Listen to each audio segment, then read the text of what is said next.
Scrolls. And it should be your number one hit because the website's called Digital Dead Sea Scrolls. And you're going to go to it and you're going to have your pick of a handful of Dead Sea Scrolls. The ones they have here were the first ones that were found and gained publicity back in the 40s. And you're going to choose the Great Isaiah Scroll. And they've created this rad little, I think it's called a Flash web viewer, but it's a neat little tool where you can begin at the beginning, and then, if you're using a thumb pad, press your thumb down and then scroll, and you can literally start unrolling it digitally. Wow. And they've isolated in layers every verse. It corresponds to our modern verses, so you can just kind of scroll through. And they've given you a translation of the scroll. So it's not a translation of later medieval Hebrew text, it's a translation of the scroll. So you're going to notice differences now and then. Super cool. Can you see the whole thing down below? Mm-hmm. Yeah. So if you want, you can just put your cursor over that red box and just go like that. Wow. See that there? Mm-hmm. Just do the whole scroll. They've got the chapter numbers down at the bottom. And then what's cool is because it's high resolution, you can just zoom on in. Zoom on in.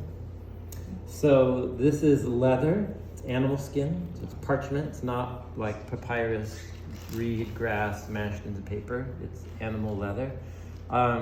What's cool is, this is a great example. Can you see, actually this was a new piece of leather. And did you see the sewing hole marks? Yeah. Those are literally needle marks for where the join of the scrolls were sewn together. So the thread is completely deteriorated. When would this have been produced? This is somewhere in the mid to early 100s BC. So early 2nd century BC.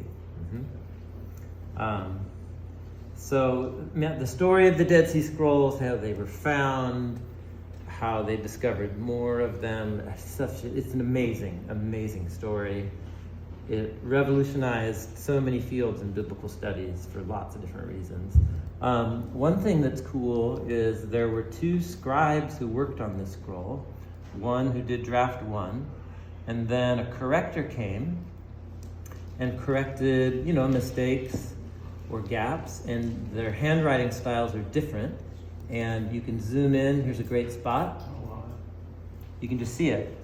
So scribe 1 wrote had a thicker quill, and scribe 2 noticed that this scribe's eye skipped a whole line of his copy. And so do you see, he just filled in the missing line right here in another pen? Do you see that? Mm-hmm. That's super interesting. So totally different handwriting. Isn't that cool? So it was sort of like first draft, and then somebody did a second corrected draft. What's also great, what's that? Like a comment on a PDF. Yeah, totally. Perfect example. What's also cool is Scribe 2 sometimes came and made corrections, look at this, vertically in the margin, because there wasn't any room, so he did that one. There's another spot I'll show you. Yeah, here we go. This is great. It's where we're at. We're somewhere in chapter 30.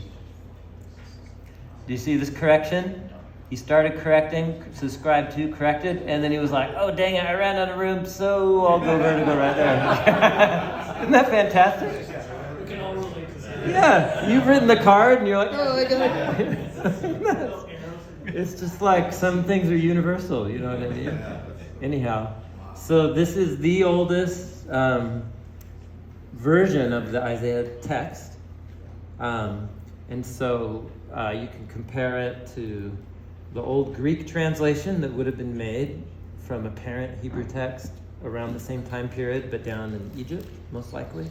And then you can compare it to later medieval Hebrew manuscripts that were produced up in Galilee or Syria, 500, 1,000 years later.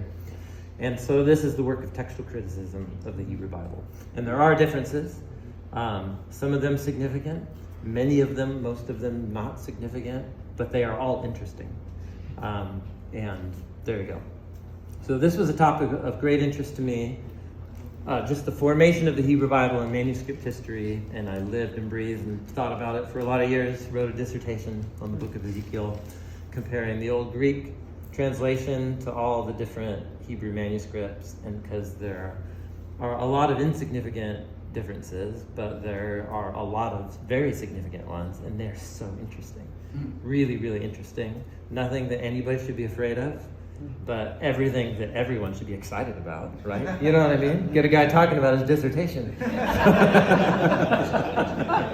So anyway, but I'm not going to do that. Digital DeadSeaScrolls.com. Go have a great time.